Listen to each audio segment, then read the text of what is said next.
kulan wacan oo wanaagsan saaxiibayaal halkaad naga daawanaysaan Nabawnas Media wararkan maanta idinku hayno qodobadiisa waxaa ka mid noqon doona cod ku saabsan madaxweyne Farmaajo oo qorsheynaya inuu xilka ka qaado Cumar Finish ku dhawaad 20 qof oo lagu dilay qarax ka dhacay Afghanistan dagaal sababay dhimasho iyo dhaawac oo maanta ka dhacay Galmudug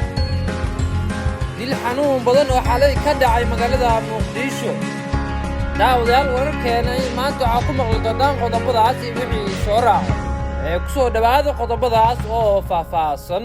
madaxweynaha Soomaaliya Maxamed Cabdullaahi Farmaajo ayaa ka fikiraya inuu xilka ka qaado gudoomiyaha gobolka Banaadir ahna duqa magaalada Muqdisho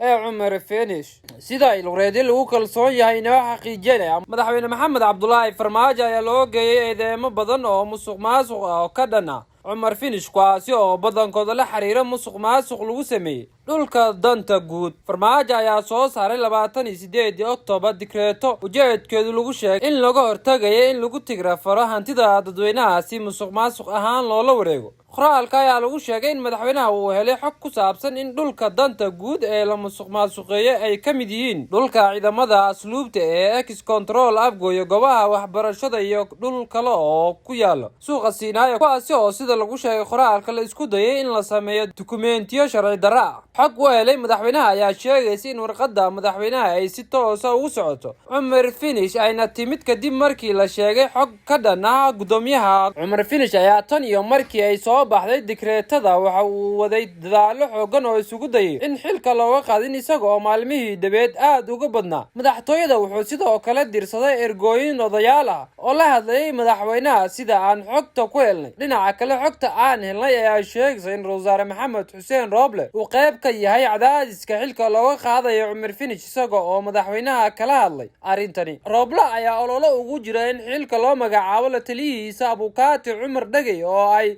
isku beelihiin Cumar Finish wararka ugu dambeeyay ayaa sheegay in mustaqbalka Cumar Finish ee xilka duqa Muqdisho uu kala cadaan doono toddobaadkan waxaana la sheegay in haddii uu badbaado toddobaadkan ay u badan tahay in aan la taabanin haatana kooxo hubeysan ayaa xalay dil iyo dhac ka geystay qaybo ka mid ah magaalada Muqdisho ee caasimadda Soomaaliya gaar ahaan degmada Karaan ee gobolka Banaadir waxaana falkani maalmihii la soo dhaafay ku soo badanaya caasimadda wararka ayaa sheegay in kooxdaasi burcad ah ay xaafadda Jamhuuriyadda ku dileen wiil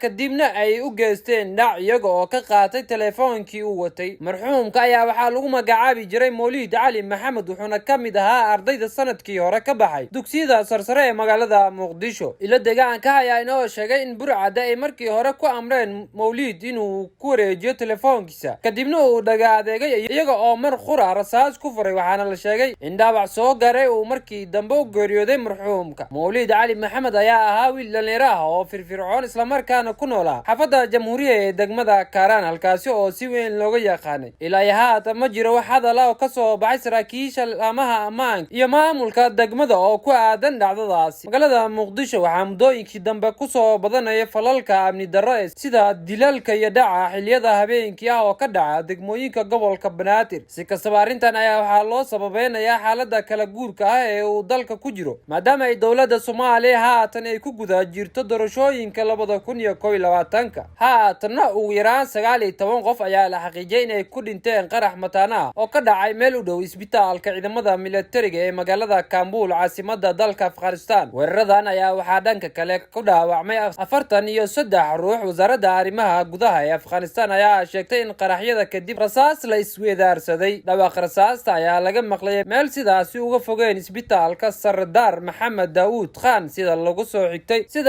xigtay goobjoogayaal afhayeenka ciidamada difaaca ee dalka si ma jirto cid durba sheegatay mas'uuliyadda qaraxaasi haatana faafahin dheeraad ah ayaa waxaa laga helayaa dagaal khasaare geystay oo saaka aroortii hore ka dhacay qaybo ka mid ah koonfurta gobolka Mudug kaasi oo u dhaxeeya laba maleeshiyo beeleed dagaalka oo si gaar ah uga dhacay deegaanka Dhagaxtuur ee gobolkaasi waxaana la sheegay inuu salka ku hayo kufsi loo geystay gabar yar oo xalay gurigeeda lagala baxay wararka ayaa sheegay in dagaalkaasi oo ka dhacay duleedka deegaanka Dhagaxtuur uu ku dhintay ugu yaraan hal qof ayna ku dhaawacmeen laba kale sida ay sheegeen ilo deegaanka. sidoo kale wararka ayaa intaasi kusii daraya in weli xiisada ka dhalatay dagaalka ay ka taagan tahay miyiga deegaanka Dhagaxtuur oo dhaca koonfurta gobolka Mudug. ciidamo ka tirsan xogga dalka ayaa lagu soo waramayaa in ay ku baxeen falkaasi dilka ah, waxayna haatan wadaan howlgallo lagu baadigobay raggii ka dambeeyay dilkaasi. weli ma jiro wax hadal ah oo ka soo baxay dhinaca Galmudug oo ku aadan dagaalkaasi sababay dhimashada ee saaka aroortii hore ka dhacay deegaanka Dhagaxtuur ee Mudug. muddooyinkii la soo dhaafay waxaa deegaanka Galmudug ku soo badanayay dagaalada, waxayna salka ku hayaan aano qabiil oo ka taagan gobolka Galgaduud iyo Mudug. daawadayaal intaas ayaa ku soo afmeeraya war wixii dalkii daafaha caalamkan idinkaga hanay. waxaa idiin soo saray idin akhrinay anigu Cabdinajiib Cabdullaahi Najiib Akhyaar. intaan wararkeena dambe dib ugu kulmi doono waxaan idinkaga tagayaa sidaas iyo fi amaanillah.